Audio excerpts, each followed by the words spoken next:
Hello friends, welcome to the channel. My name is Desmond, a final year computer science student from University of Malaya. In this video, we will talk about the CSO preliminaries. So these are the basic knowledge that you would need in order to start doing the CSO labs. So take it as a memory refresher and let's get to it. So the task for lab 1 is to fill in this truth table. There are a few chips over here, the LS00, LS04, 08, 136, and 32. So there are 5 chips over here, and our task is to fill out the output. So it can be either 1 or 0. That just depends on the output of the chips. So the chip will take in these two input and output a 1 or 0. But for this chip, there's just one input and it will output one output.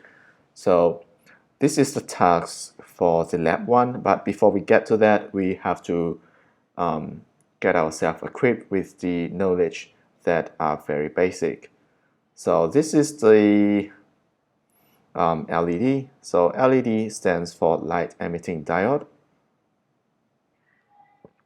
So basically, it's a diode that only allow electricity to flow one way from the positive to the negative or anode to the cathode, and it would emit light. In this slide, we would focus on how to identify the anode or cathode. There are 3 ways. The first way is to look at this flat surface. The flat surface would be cathode. So this is the top view. And this is for the first method. The second method is to find the flag. So it can be hard to find inside very small diode. And if you could find it, then great. Then the flat carrying rod would be positive, and the other side would be negative. So this is the second way to find the flag. And the third way is to just look at the length of the terminals. So the longer one, the longer leg is the positive, and the shorter leg is the negative. Alright, so that's it for the LED. Remember that there are 3 ways to find the anode and cathode. So this is a breadboard. It looks like a bread, and those are the holes that you could put your electric or electronic pins to it. And in the breadboard, these 2 lines are connected. So the purple line, the orange line, this whole line here is connected. That means that if I put in a wire over here and a wire over here, the electricity could flow from this side to this side. Okay, but if I put in a wire over here and a wire over here, see that this is not connected, so electricity would not be able to flow from here to here. If we want to connect, we could actually put a wire over here that jumps over to here so that the circuit is complete again. And we talked about the lines over here and here, that they are both connected in this way. How about the dots at the middle? So the dots at the middle are connected vertically in this orientation. So like I said just now, if we put a wire over here and over here, then the electricity could flow. But if the output wire is over here, then the point A, so the electricity could flow from point A to point B because they are on the same green line, but electricity could not flow from point A to point C because they are on 2 different lines. So how could we connect that? We could basically just put a line in between or a wire in between that connects, so A could flow using this path over to C. Okay, so that's the basic knowledge of the breadboard. You have to remember that the lines on the side are connected, and for the middle part, it's connected like this. Also, this gray box over here, or the drain-like shape on the breadboard, is not connected to from the bottom to the top or from the top to the bottom. Okay, so this is how a connection can be made. Let's say that our VCC is here and our ground is here. Then we could light up an LED by doing this connection. So the red wire connects to the VCC and the breadboard over here, and from here we connect it to the LED, and the ground, the negative side, would connect to here, and it will connect back to the ground. So in this case, the LED would light up, but please do not try this without using a resistor. So this is just for illustration purposes. Remember to add in the resistor between maybe like this, add a resistor over here and connect it to the positive terminal. So this doing this is just to prevent the LED from being burnt, because a VCC can be too high of a voltage and the current that flows through it can be too high. That leads to the LED being burned.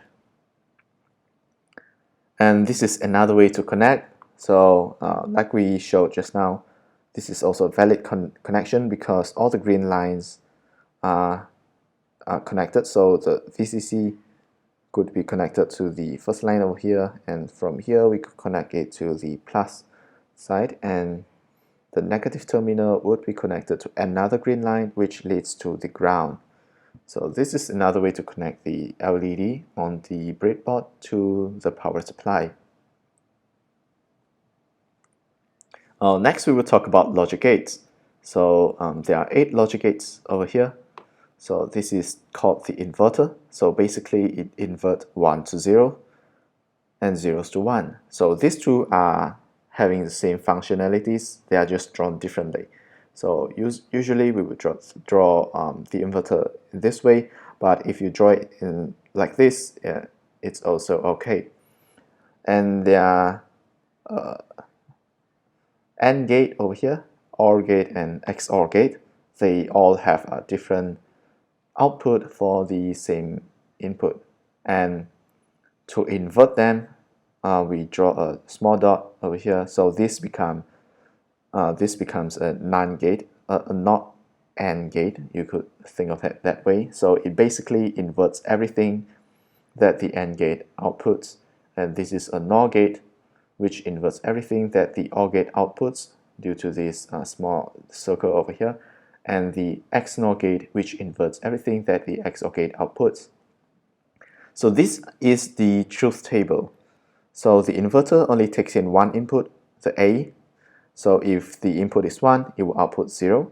If the input is 0, it will output 1.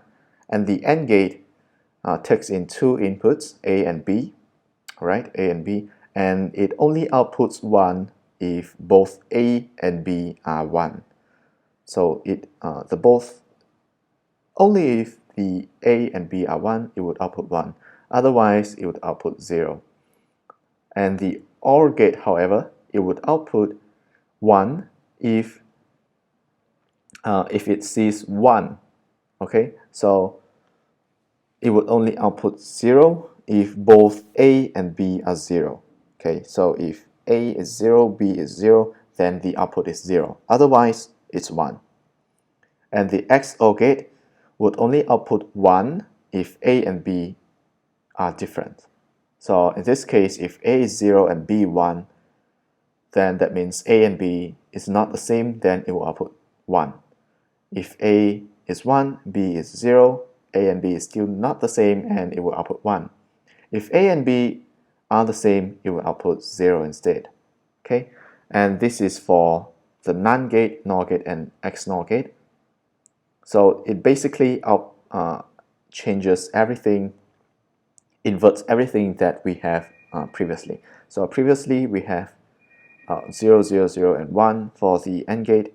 Now we have 1, 1, 1, 0 for the NAND gate. And for the NOR gate, Previously in OR gate, we would have 0, 1, 1, 1. Now in NOR gate, we would have 1, 0, 0, 0. And for the XNOR, it's the same. It basically inverts everything from the XOR gate. All right. So that's it for the logic gate truth tables. Now we would get to resistor. So a resistor looks something like this. It has 4 bands. The first band, second band, the multiplier, and the tolerance, which has different meanings. We will show a table later on how to interpret the lines, the color of the lines to the resistance of the resistor. So remember that in physics we have learned this formula: V equals to IR. V stands for voltage, I stands for current, and R is the resistance. So given that the power supply has a constant V, when the resistance is higher, that means that the current that flows through it is lower. Okay, so a higher resistance, the higher the resistance of a resistor, the lower the current that flows through it. So resistor, you could think of it as the current controller. So a stronger resistance would allow a lower current to flow through. So that is why it's very important to connect this to an LED, because the LED, if a too high of a current flows through it, it would burn. So it would break the LED. So it's very important to connect a resistor to the LED. Now we will talk about the resistor's resistance. So let's take this as an exercise. So this is the table that I found from Wikipedia. You could also Google it if you forget what the colors meant. So the first band and second band, we would refer to the significant figures. And for the multiplier, we would refer to this multiplier over here.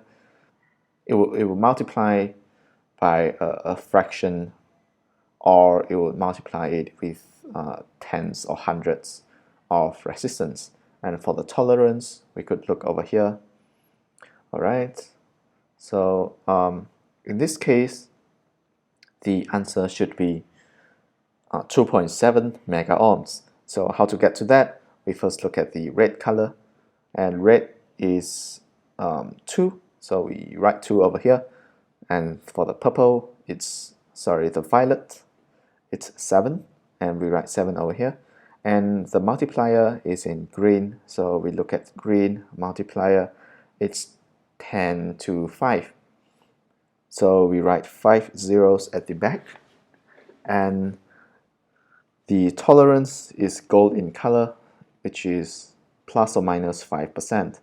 So the output should be 2.7 mega ohms plus or minus 5% tolerance.